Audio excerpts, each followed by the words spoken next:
하겠습니다. 하나님 말씀은 신약성경 로마서 6장 12절에서 14절 말씀까지 우리 한 목소리로 로마서 6장 12절에서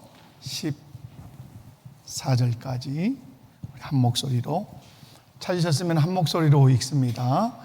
그러므로 너희는 죄가 너희 죽을 몸을 지배하지 못하게 하여 몸의 사욕에 순종하지 말고, 또한 너희 지체를 불의의 무기로 죄에게 내주지 말고, 오직 너희 자신을 죽은 자 가운데서 다시 살아난 자 같이 하나님께 드리며 너희 지체를 의의 무기로 하나님께 드리라. 죄가 너희를 주장하지 못하리니 이는 너희가 법 아래 있지 아니하고 은혜 아래 있습니다. 아멘. 할렐루야. 오늘 본문 말씀은 이제 예수 그리스도를 믿고 구원받은 사람이 어디에 속해 있는가? 율법과 은혜에 말하면 율법 아래 있다, 은혜 아래 있다, 은혜 아래 있다, 이렇게 말씀을 합니다. 율법 아래 있으면 어떤 문제가 생기죠?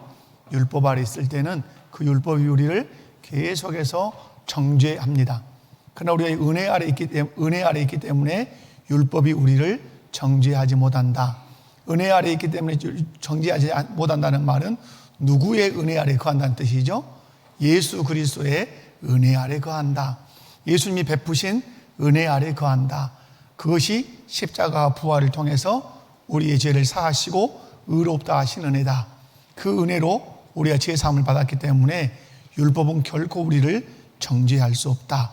그렇다면 이제 의롭다함을 받은 우리가 우리의 모든 육체를 죄에게 내주지 말고 의의 무기로 우리 지체를 하나님께 드려야 된다. 이렇게 말씀을 합니다. 그러므로 오늘 12절에서 14절 말씀은 우리가 율법 아래 있는가, 은혜 아래 있는가, 이것을 잘 기억하라고 이렇게 말씀하죠.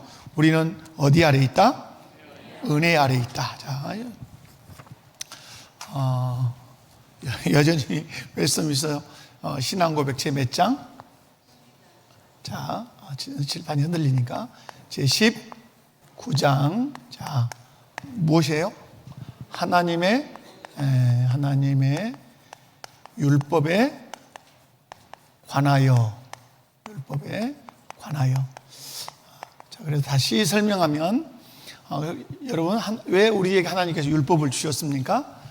율법을 주신 것은 너는 은혜로 구원받은 내 백성이야. 내 백성이니까 내가 준 법을 지켜서 내 나라를 이루어라 하는 것이죠. 그래서 18장에 있는 것이 뭐라 그랬어요?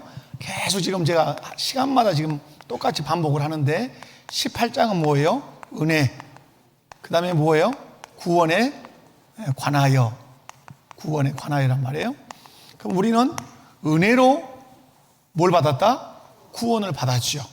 그럼 은혜로 구원을 받은 사람은 어떻게 살아야 되느냐? 하나님이 주신 법, 율법을 지키면서 살아야 된다. 하나님이 주신 율법을 지키며 살 때만 하나님의 백성된 특성이 드러난다, 드러나지 않는다? 드러나요. 그래서 여러분, 왕정 국가에서는 왕의 말이 법이고 그러잖아요. 그래서 여러분, 얘기 드린 것처럼 법이라고 하는 것이 있는데 이 법은 누구의 품성을 다 드러낸다 그랬어요? 그 왕의 그 품성을 이 법이 다 담고 있어요. 법은 누구의 품성을 담고 있다고요? 왕. 그러면 여러분, 그러면 율법의 모든 조항과 항목을 다 읽어보면 왕이신 누구의 품성이 여기 다 들어있을까요? 왕이신 하나님의 품성이 이 율법 안에 다 들어있겠죠. 그러면 결국 여러분, 왕이신 하나님의 품성이 이 율법 안에 다 녹아있단 말이에요. 이것을 예수님께서 명확하게 말씀했어요. 모든 선지자와 율법의 뭐예요? 강령은 무엇이라고 말하죠? 한마디로 얘기하면 하나님을 사랑하고 내 이웃을 내 몸과 같이 사랑하라. 한마디로 뭐예요? 선지자가 말했던 것, 율법이 외쳤던 것은 한마디로 뭐다?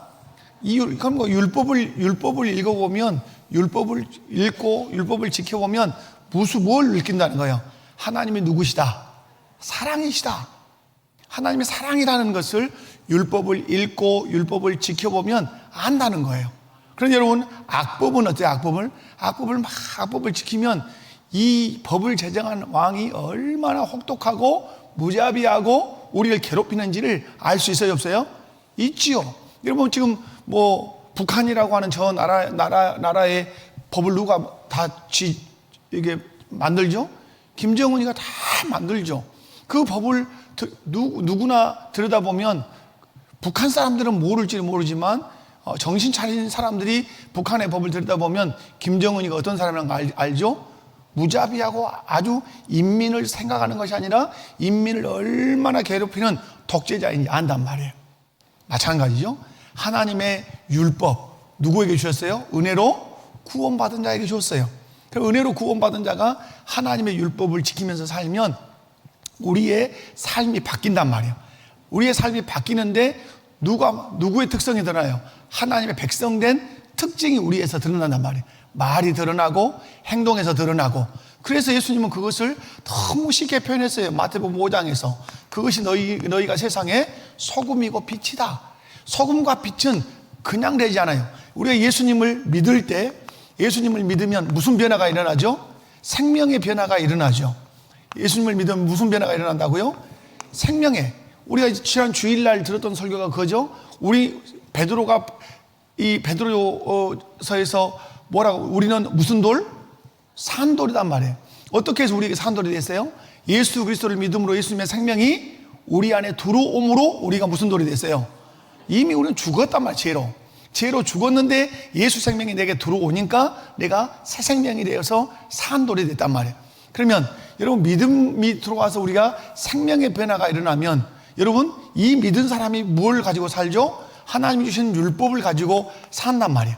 이 생명의 변화를 경험한 사람이 하나님이 주신 율법을 가지고 살면 무슨 변화가 또 일어나죠? 여기서 삶의 변화가 반드시 일어나죠.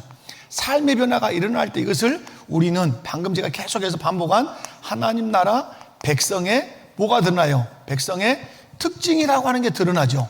특징. 그걸 예수님은 뭐라고 말했다고요? 너희는 세상의 소금이고 너희는 세상의 빛이다. 우리 표어로 얘기하면 그리스도의 뭐다? 그리스도의 향기다. 이렇게 말씀한단 말이에요.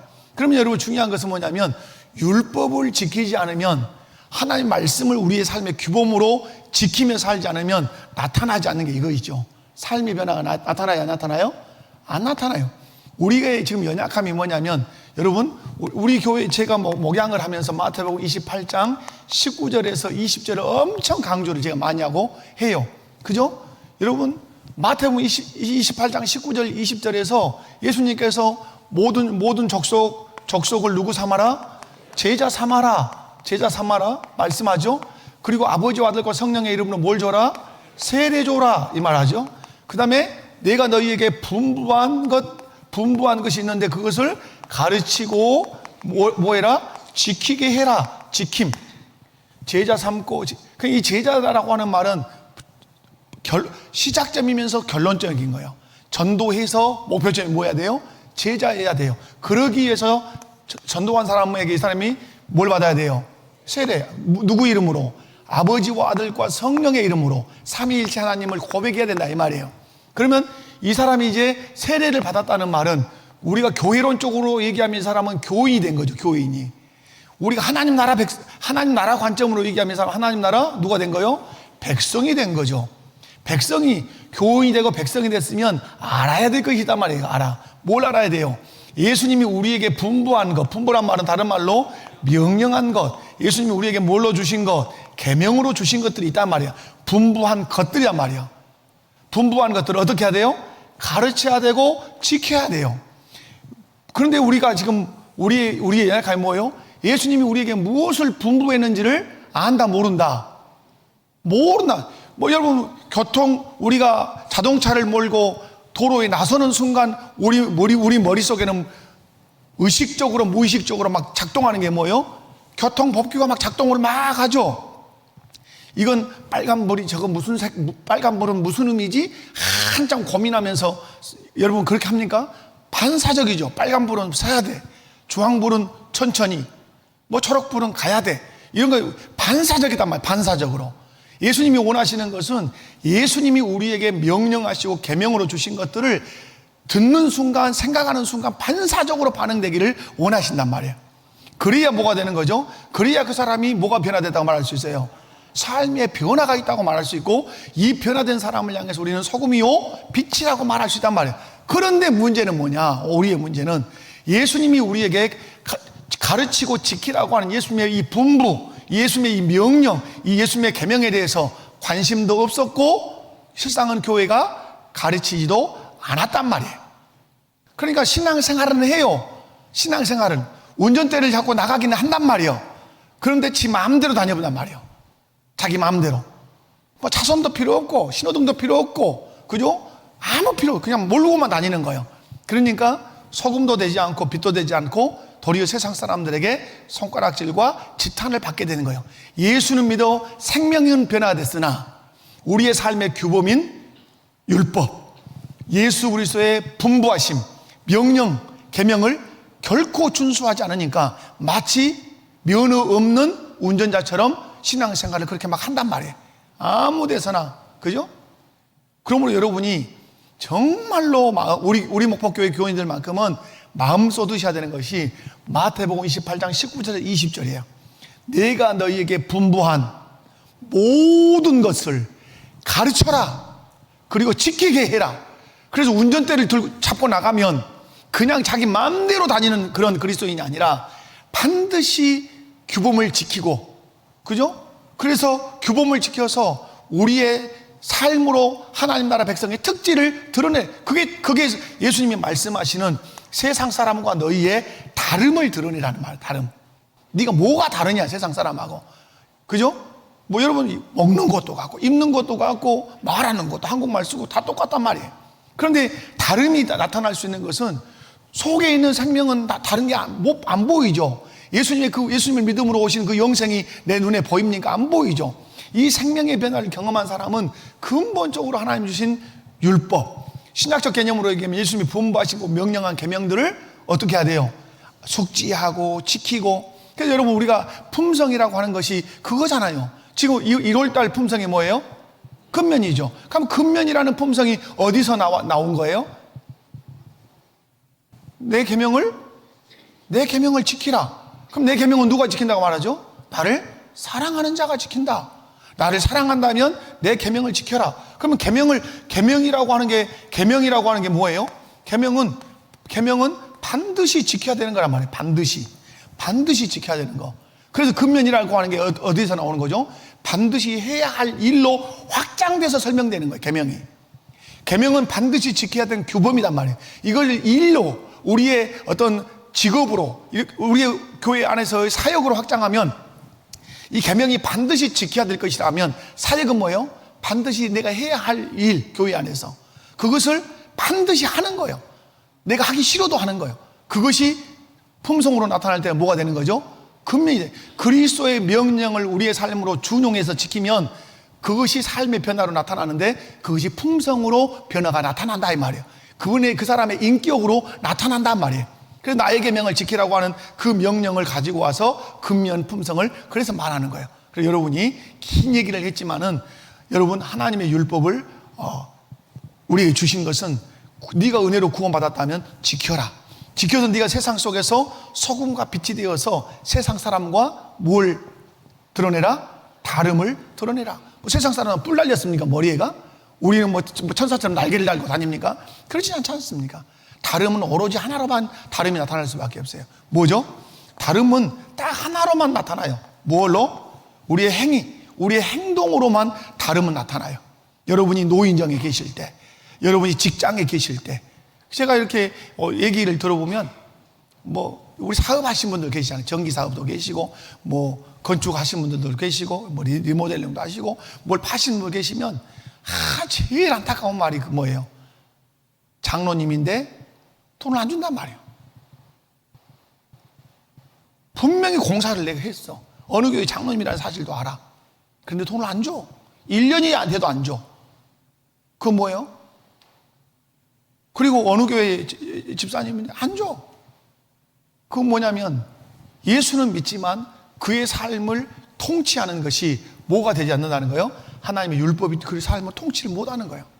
하나님 예수님이 분부가 명령과 계명이 그 사람의 행동을 터치하지 않는 거예요.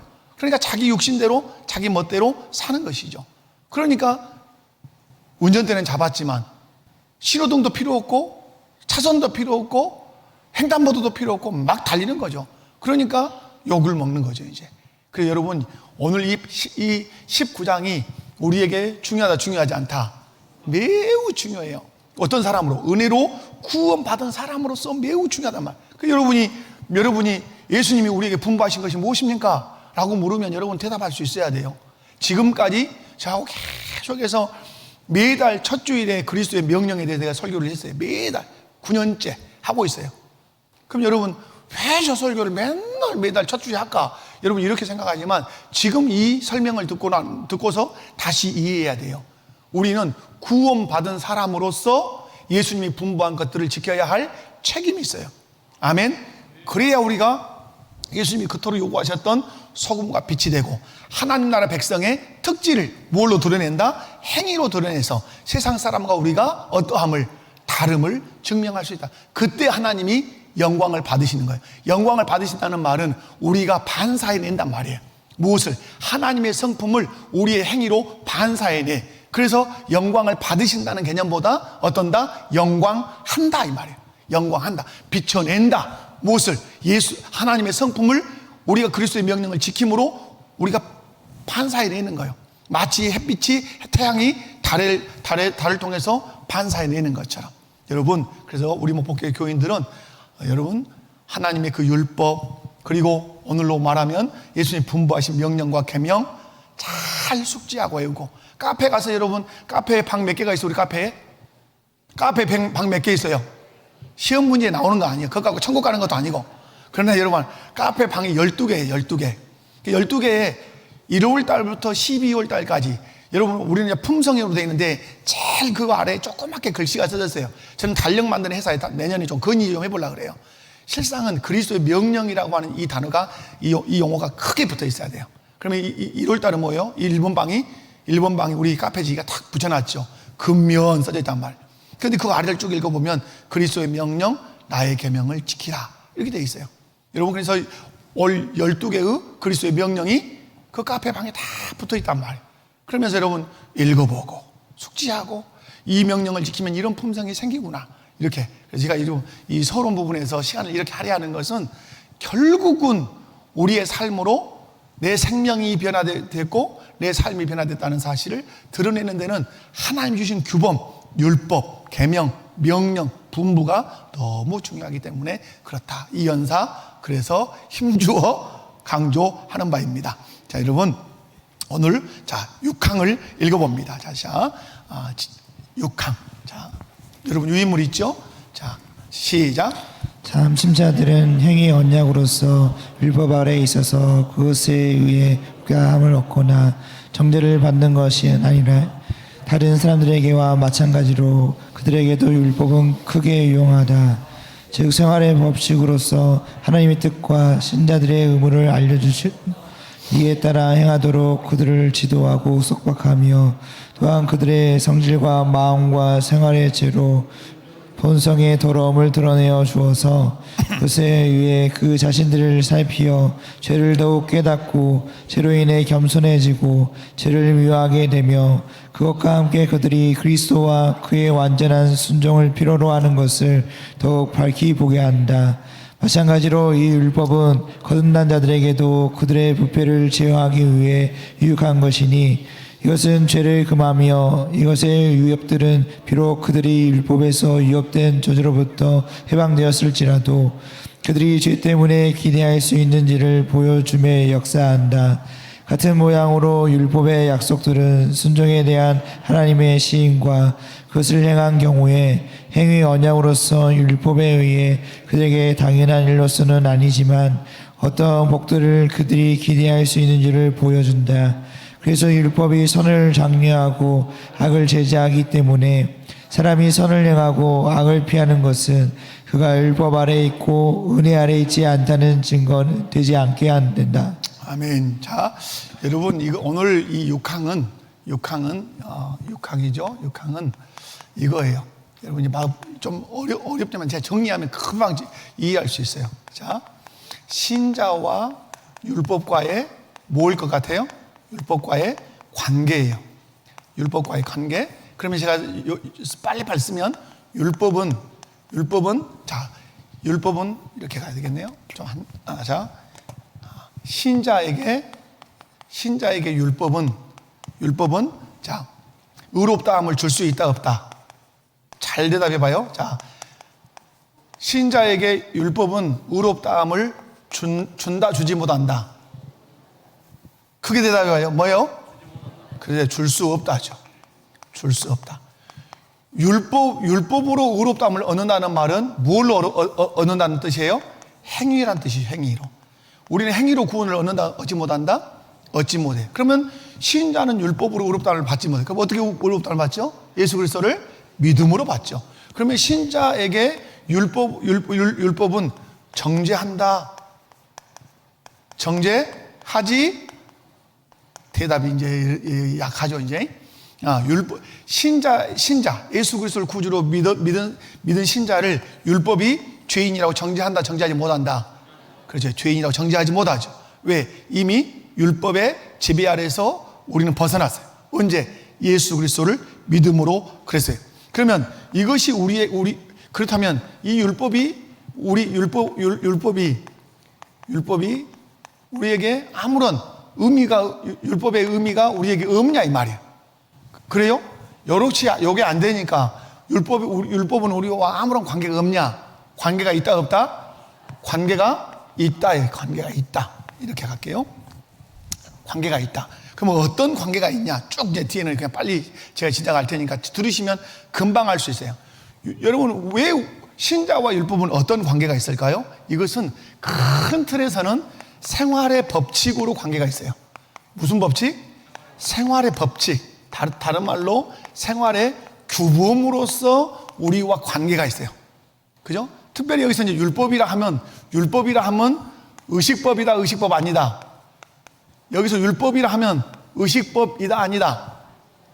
대답을 또리또리하게. 의식법은 제사법이에요. 번제, 소제, 화목제, 속건제, 속죄제. 그런 의식법이 아니다? 아니죠. 이건 왜? 폐지됐으니까. 그러면 여기서 말하는 율법이라는 건 무슨 법이에요? 도덕법이죠. 대표적으로 뭐라? 그렇죠. 대표적으로 십계명이란 말. 자, 그래서 여러분, 이런 의식법들은 우리에게 이제 특별히 우리를 정죄하거나 이럴 수는 없단 말. 그래서 이제 생활의 법칙으로 규범으로 우리에게 필요해요. 그럼 여러분, 이 율법이 우리에게 주는 유익이 뭐죠? 제일 먼저는 항상 누구를 알게 할까요? 하나님을 알게 해요. 누구를 알게 한다고요? 하나님을 알게 해요. 그리고 신자의 의무가 무엇인지를 알게 해요. 신자의 의무를 알게 해요. 그러므로 여러분이 성경을 들여다본 만큼 누구를 많이 알 수 있어요? 하나님을 알고 신자의 의무도 많이 알아갈 수 있어요. 그리고 또 뭘 아냐면 본성의 악함을 알게 해요. 내가 얼마나 악한 사람인지. 그래서 여러분, 성경은 그래서 야고보 사도가 거울이라고 했죠. 거울. 우리의 본성을 비춰주는 거울.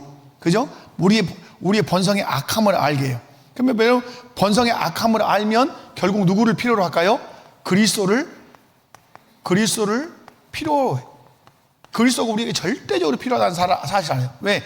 우리의 본성이 약해서 늘 뭐만 지으니까? 죄만 지으니까. 그 죄를 용서하실 누가 필요하다? 그리스도가 필요하다는 사실을 알아요. 그죠? 이런 것들. 그래서 여러분 이제 율법이 우리 신자와 관계가 있다 없다? 있다. 자, 이번 갑니다. 질문 1번 가겠습니다. 시작.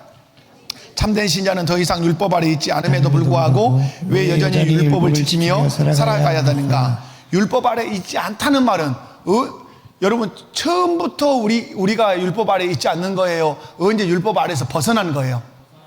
벗어난 거죠. 언제 벗어난 거죠? 사냥꾼의 올무에서 새같이. 언제? 예수 그리스도를 구주로 믿을 때. 그럼 예수님을 믿으면 왜 우리가 율법 아래에서 벗어나서 자유를 얻죠? 그 율법을 우리가 지킬 수 없었으나 예수님이 율법 아래 나셔서 죄 없는 인간으로서 율법을 다 지키셨죠. 할렐루야. 아멘. 우리는 율법을 못 지킨단 말이에요. 왜 못 지키죠? 죄인이기 때문에. 지키지 못함으로 우리가 누구라는 사실을 증명하죠? 죄인이라는 사실을 증명하죠. 거꾸로 예수 그리스도께서 이 땅에 태어나셔서 율법을 다 지키신 것은 그가 사람으로 오셨으나 그가 죄 없는 자임을 율법을 다 지키심으로 보이신 것이죠. 그래서 그 예수님을 믿음으로 율법의 의가, 예수님이 다 지키신 그 율법의 의가 누구 것이 되었다? 내 것이 된 것이죠. 아멘. 자, 그렇게 하시면 좋겠습니다. 자, 신앙 고백을 읽습니다. 시작. 신자는 율법을 통해 의롭다함을 얻거나 정죄를 받는 행위 언약 아래 있지 않습니다. 그러나 율법은 신자에게 생활 법칙으로서 그 앞에 1, 반가로 1 써놓은 뭐 동그라미라든지 하나님의 뜻을 알게 하고, 두 번째 뭘 알게 할까요? 신자의 의무를 알게 하고, 2, 자신의 죄성을 깨닫게 해서 그리스도의 공로를 의지하게 해요. 아주 이거 은혜죠. 그러니까 율법이 우리의 뭘 깨닫게 한다고요? 우리의 죄성, 내 안에 있는 그 죄성을 깨닫게 하고, 내가 죄인이구나, 내가 부패한 본성을 가지고 있구나, 그래서 죄를 짓구나, 그러므로 누구의 공로가 필요하다? 그리스도께서 이미 이루신 십자가와 부활의 그 공로가 내게 필요해. 그래서 우리가 죄를 지으면, 그래서 예수 그리스도의 공로 앞으로 우리가 나가서 회개하고, 그리고 그 공로를 붙들죠. 그때 우리가 죄 용서함을 받게 되는 것이죠. 그 다음에 네 번째가 뭐죠? 죄를 억제하죠. 죄를 억제한다는 말은 우리로 하여금 죄를 짓지 못하도록 말씀이, 율법이 억누른단 말이에요. 네 번째는 뭐죠? 순종에 따른 하나님의 뭘 보여줌으로? 복을 보여줌으로. 그러니까 율법을 주신 것은 네가 율법에 순종하면 뭘 받는다? 복을 받는다. 불순종하면 벌을 받지만 순종하면 복을 받는다. 다섯 번째, 신자가 은혜 아래 있으면서도 자발적으로 그 다음에 선을 행하도록 이끄는 유용한 도구가 무엇이다? 율법이다. 선을 행하도록 자꾸 우리를 이끄는 것이 뭐라고요? 율법이다, 이 말이에요. 자, 그러면 여러분 성경적인 근거가 쭉 있는데, 자, 성경적 근거를 한번 읽어보면 시작. 그러므로 이제 그리스도 예수 안에 있는 자에게는 결코 정죄함이 없나니. 왜 이 성경 구절이 있죠? 율법의 기능은 뭐예요? 율법의 기능은 그 중에 하나가 뭐라고요? 정죄의 기능이죠. 정죄. 무슨 기능이 있다고요? 정죄. 너는 죄인이야. 왜 율법이 죄인이라고 정죄하죠? 그냥 전라도 말라고 매일 없이 있는데 죄인이다 이렇게 합니까? 율법을 우리가 지키지 못하고 자꾸 어기니까. 그러니까 여러분, 교통경찰이 만약에 있으면, 만약에 제가 빨간불인데 슝 지나면 교통경찰이 호루라기를 놓으면서 이렇게 하겠죠. 그러면서 정지하겠죠. 당신은 교통법규 몇 조 몇 항에 의하여 빨간불인데 신호를 어겼으므로 범칙금이 얼마며 그 다음에 벌점이 얼마입니다 하고 정지하겠죠. 우리가 법을 어기면 그 법은 반드시 우리에게 뭐 한다고요? 정죄예요. 그것은 하나님의 법이나 인간의 법이나 똑같아요. 법을 어기면 정죄예요. 근데 율법의 기능이 뭐라고요? 정죄. 근데 우리는 율법을 다 지키지 못해요. 그냥 항상 뭘 받고 사는 거예요? 정죄를 받고 사는 거예요. 너는 누구라고? 죄인이라고. 그러니까 이제 지옥 가야 되고, 지옥 가야 되니까 안 가고 싶고, 안 가고 싶으니까 누가 나를 지옥에서 끌어줄 자가 있었으면 좋겠다 하는데, 떡 앞에 나타나신 분이 누구시다? 예수 그리스도시다. 그 예수를 믿으니까 생명의 성령의 법이 나를 의롭다 하신다. 할렐루야. 자, 그렇게 하면 좋겠습니다. 그래서 여러분, 우리는 그리스도 예수 안에 있으면, 여기서 정죄함이 없다는 말은 누가 정죄하지 않는다는 말일까요? 율법이 우리를 죄인이라고 정죄한다, 정죄하지 못한다. 정죄하지 못한다. 정죄하지 못하는 이유는 내가 율법을 다 지켜서가 아니라, 누가 율법을 지켜서?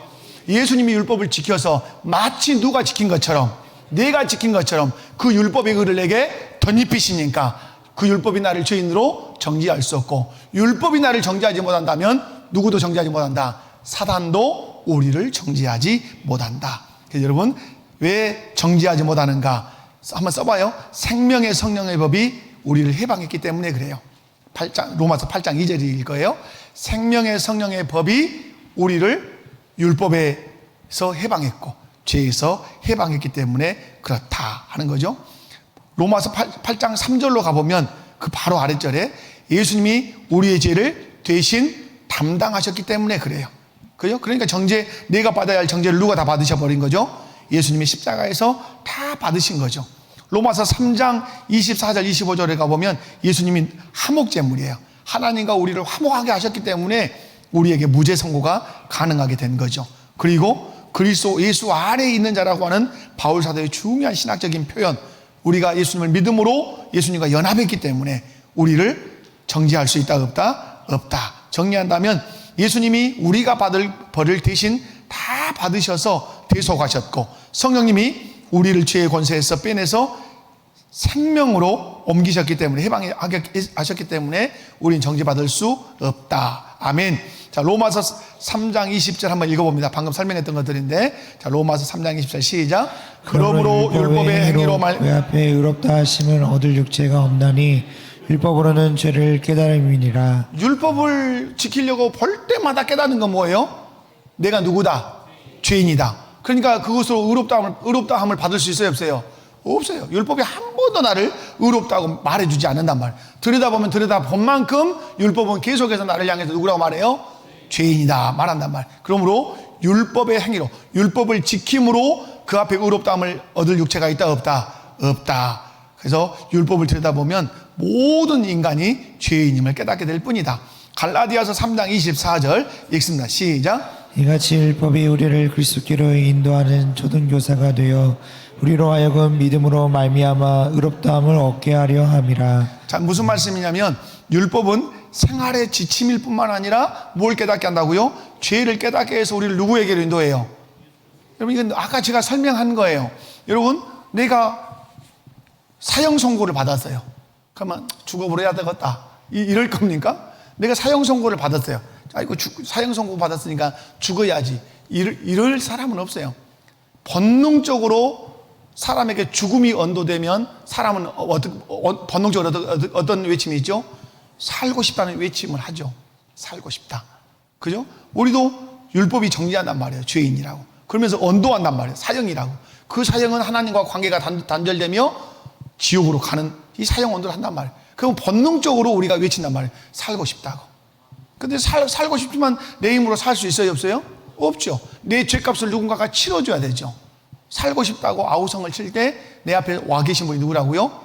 근데 그렇게 내가 죄인인 걸 깨닫고 나로 하여금 살고 싶다고 외치게 만드는 도구가 있다 이 말이야. 그냥 우리는 죄인지를 몰라요. 그 내가 죄인인 줄 알고 나로 하여금 살고 싶다고 그래서 사형 언도를 내리는 게 뭐 그게 율법이란 말이야. 율법이 계속해서 우리를 몰아붙인단 말이야. 누구라고? 너 죄인이라고. 그러면 나는 죄인이면 죄인이라고 한 만큼 나는 막 목에 터지라고 외친단 말이야. 살고 싶다고. 너 죄인이니까 너 지옥 가야 돼. 너 사형이야. 하나님과 관계 단절이야. 계속 율법이 몰아치면 몰아붙인 만큼 막 외친단 말이야. 살고 싶다고. 그러니까 여러분, 로마서 7장 8장이 서두가 너무너무 중요한 거죠. 그 살고 싶다고 하는, 오호라 나는 공고한 사람이로다. 이 사망의 법에서 누가 나를 건져내랴 하는 이 절규 앞에 생명의 성령의 법이 예수 그리스도가 너를 구원할 거다. 율법이 누구에게로 나를 몰고 가는 거죠? 율법이 계속 정죄는 하지만, 계속해서 율법이 죄인이라고 정죄는 하지만 그 율법이 우리를 누구께로 가게 만들어요? 예수께로 가게 만든다. 그 율법이 그래서 정죄의 기능이 있을 뿐만 아니라 초등교사의 기능이 있다 이 말이에요. 선생님처럼 어디로 끌고 가요? 계속 죄인, 너 죄인이야. 너 하나님과 관계가 단절돼서 너 지옥 가야 돼. 그 생각을 하면서 우리를 예수께로 끌고 가서 예수님 앞에 딱 둔단 말이에요. 내가 예수님을 믿으면 그 율법은 자기 할 일을 어떤 거다? 다 한 거단 말이에요. 그래서 우리는 율법 아래에 있지 않고 그 다음부터는 율법 위에서 율법을 지키면서 사는 사람이 된다, 이런 뜻이에요. 이해 가셨죠? 자, 로마서 7장 22절 읽습니다. 시작. 내 속사람으로는 하나님의 법을 즐거워하되. 그죠? 근데 내 육체로는 어쩌죠? 자꾸 넘어지죠. 우리의 이중성이라 이 말이에요. 연약함. 속사람으로는 하나님의 말씀을, 하나님의 율법을 좋아하지만 내 육체는 그걸 범할 때가 많다. 자, 갈라디아서 5장 18절 시작. 너희가 만일 성령의 인도하시는 바가 되면 율법 아래 있지 아니하리라. 이 말씀은 뭐냐? 율법이 무슨 도구라고 하는 거예요? 성화를 위한 도구란 말이에요. 그래서 율법을 통해서 우리가 늘 하나님 말씀대로 살려고 하는 그 은혜. 자, 설명으로 가겠습니다. 시작. 개혁주의 신학은 율법의 세 가지 용법 중 특히 제3용법을 강조합니다. 자, 율법에는 몇 가지 용례가 있다 그랬어요? 세 가지 용례가 있다 그랬어요, 지난 시간에. 그럼 율법의 세 가지 용례는 뭐죠? 율법의 세 가지 용례는 율법의 세 가지 용례, 시민적인 용례, 신학적인 용례, 그 다음에 규범적인 용례. 그래서 제가 다른 건 다 잊어도 이 정도 하나 외워두면 좋다. 하나 울타리, 하나 거울, 하나 등불. 울타리라는 건 뭐예요? 우리를 율법이 보호한다. 거울, 우리의 내면을 보게 해서 내가 죄인이라는 사실을 자꾸 깨닫게 한다. 그 다음에 뭐예요? 등불, 어디로 가야 할지 보여주는. 그래서 이 율법의 세 가지 용례. 자, 그럼 쉽죠? 울타리. 따라서 율법은 울타리, 율법은 거울, 율법은 등불. 자, 울타리는 뭐예요? 우리를 보호한다는 뜻이죠. 거울은 나를 비춰서 내 더러움을 보게 한다는 뜻이죠. 등불은 뭐예요? 어두운 곳을 밝혀서 가야 할 길을 알려준다는 뜻이죠. 이게 율법의 세 용례인데, 특히 세 번째 용법, 신자의 삶의 규범, 등불이란 말이에요. 지침서란 말이에요. 이걸 강조하는데, 자, 반가로 1번 한번 읽습니다. 시작. 행위 언약 대 은혜 언약. 시작. 신자는 구원받기 위해 율법을 지키는 행위 언약의 체계에서 벗어났습니다. 이제는 그리스도의 공로로 구원받은 자로서 감사함으로 순종하는 은혜 언약의 질서 속에 있습니다. 우리는 행위 언약에 있지 않고 은혜 언약에 있다. 두 번째 시작. 그리스도 중심적 이해. 율법은 우리 자신의 무능력을 보게 하여 우리를 그리스도에게로 떠미는 역할을 합니다. 동시에 그리스도의 완전한 순종을 묵상하게 함으로써 우리가 도달해야 할 표대를 제시합니다. 표대입니다. 표대. 자, 세 번째. 아까 제가 설명이 여기 한 개 다 들었죠? 자, 3번 시작. 율법과 은혜의 조화. 은혜 아래 있다고 해서 무율법주의에 빠지는 것을 경계합니다. 선을 행하는 것은 율법의 종이 되었기 때문이 아니라 거듭난 본성이 하나님의 법을 기뻐하게 되었기 때문입니다. 그러니까 여러분, 율법 아래 있을 때는 억지지만 예수 그리스도를 믿어 구원받고 난 이후에 율법은 우리에게 뭐예요? 기쁨으로 순종해야 할 법이 된다, 이 말이요. 아멘이십니까? 아멘. 자, 여러분, 제가 어젯밤에 보니까 우크라이나 전쟁에서 북한군이 6,000명 정도가 죽었어요. 그런데 포로로 잡히면 그들이 하는 일이 있어요. 뭐 하죠? 다 자폭을 해요. 수류탄을 바로 까갖고 막 죽는 거예요. 근데 두 사람이 안 죽었어요. 기절해갖고 못 죽은 거예요. 기절해가지고 총알이 이리 지려가지고 이렇게. 그 사람은 성악을 하고 싶은 사람이 총알이 이렇게 지려 노래를 부르대요, 부르기는. 근데 그 사람들이 이제 한국 기자 가서 만난 거예요. 그래서 그들이 한국으로 돌아온다 그래요. 한국으로 이제 돌아온다 그러는데 제가 무슨 말 하려고 그랬을까? 어떤 의미가 있었는데, 의미를 제가 깊이 생각하고 지금 던진 얘기인데 잘 모르겠어요. 자, 율법과 은혜의 조화. 그거죠. 이 사람이 이제 북한의 법에서 자기들은 이 한 생명 수령을 위해서 바친다, 영도자를 바친다 했는데 옆에서 탁 사람이 죽어가니까 빵 총 맞고 죽어가니까 탁 두려움이 오더라, 이 말이야. 두려움이 오고. 근데 이 사람들이 이제 여러분 한국으로 오면 무슨 법을 지켜야 돼요?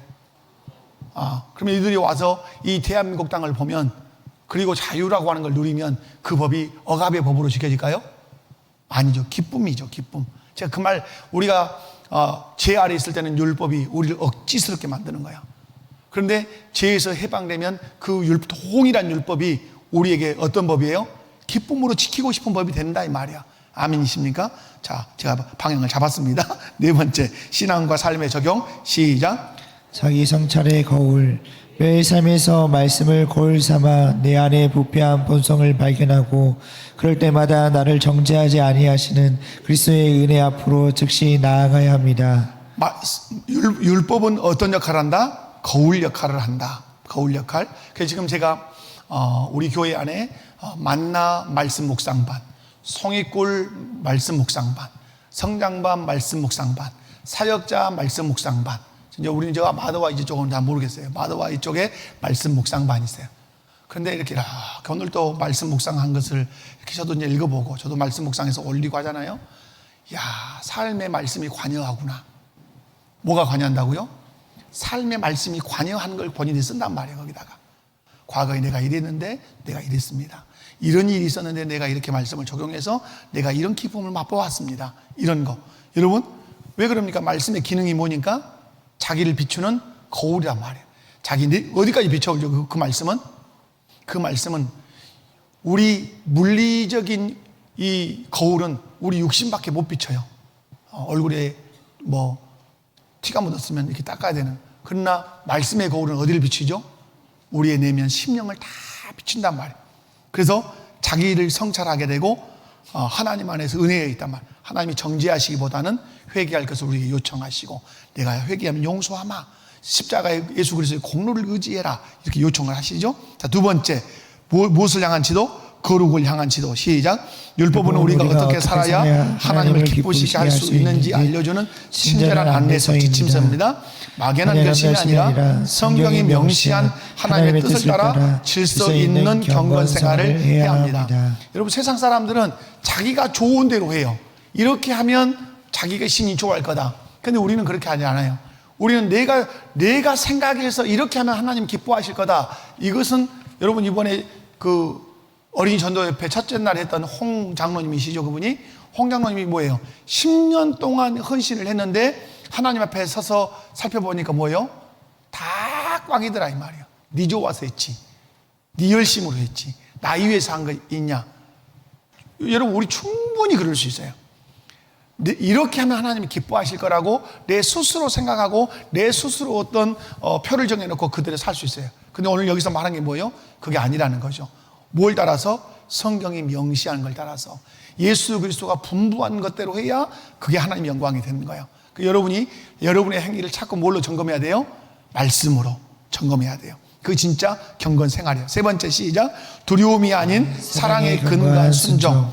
율법이 형벌이 무서워서 억지로 하는 순종이 아니라 나를 구원하신 하나님을 사랑하기에 그분의 성품을 닮아가려는 자발적 순종의 태도를 가져야 합니다. 하나님의 사랑을 입으면 그 사랑 때문에 하나님을 사랑하는 마음으로 하는 것은 기쁠까요? 즐거울까요? 꼬라지 날까요? 기쁘죠. 사랑해서 하는 것은 다 기뻐요. 돈을 들여도 기쁘고, 아주 에너지를 다 쏟아서 초죽음이 되도록 내 육체의 에너지를 다 쏟아도 사랑해서 하면 어째요? 여러분, 아이를 낳는 엄마가 옛말에는, 요즘은 틀리지만은 옛날에 아이를 출산할 때 섬돌이에 뭘 벗고 올라가죠? 고무신 신발을 벗어놓고 올라가죠. 올라갈 때 한번 본다 그러죠, 옛말에. 왜 보죠? 내가 이 신발을 다시 신을 수 있을까 하고 섬돌이의 신발을 본단 말이에요. 그런데 아이를 낳고 날 때 그 고통이 그만큼 큰 사선을 넘는 고통이다 이 말이에요. 그런데 아이를 딱 낳고 나면 하나님이 주신 놀라운 원리가 있다잖아요. 그러니까 여러분, 엄마들이 아이를 낳기 위해서 섬돌이의 신발을 다시 신겠냐고 보고 사선을 넘는 일이지만, 또 둘째 낳고 셋째 낳고 여섯째 낳고 이렇게 낳는단 말이에요. 이유가 뭐죠? 고통은 있었지만 사랑이 그 고통을 잊게 한단 말이에요. 이게 출산의 놀라운 비밀이라 그래요. 항수관 박사가 강의를 제가 그렇게 들었어요. 옛날에 살아계실 때 분명히 엄청난 고통이 있어요. 막 제가 성가롤로 병원에 우리 의진이 날 때 제가 갔었는데 아주 소리를 막 지르는 거예요. 근데 어떤 분이 아주 눈이 충혈되고 남자가 충혈이 됐더라고요. 막 꼬라지를 막 내는 것을 말을 내고. 그런데 조금 있으니까 장혜숙 씨 부호자 해서 제가 갔어요. 그래서 사인하고 제가 나오니까 이 사람이 더 성질을 내요. 그러니까 제가 물어봤어요. 아저씨 왜 그래 성질 내? 나는 어젯밤 12시에 왔는데 아직도 안 왔는데 당신 낳고 가보냐 이 말이요. 근데 여러분 어째요? 그분 아이 또 낳았을 거예요. 분명히. 왜 그러죠? 사랑은 뭘 잊게 한다고요? 고통을 잊게 해요. 예수님이 왜 십자가의 그 고난을 감수하시죠? 사랑이 그걸 잊게 하신단 말이에요. 왜 스데반이 돌에 맞아 죽으면서 얼굴이 해같이 빛나죠? 사랑이 그것을 이기게 한단 말이에요.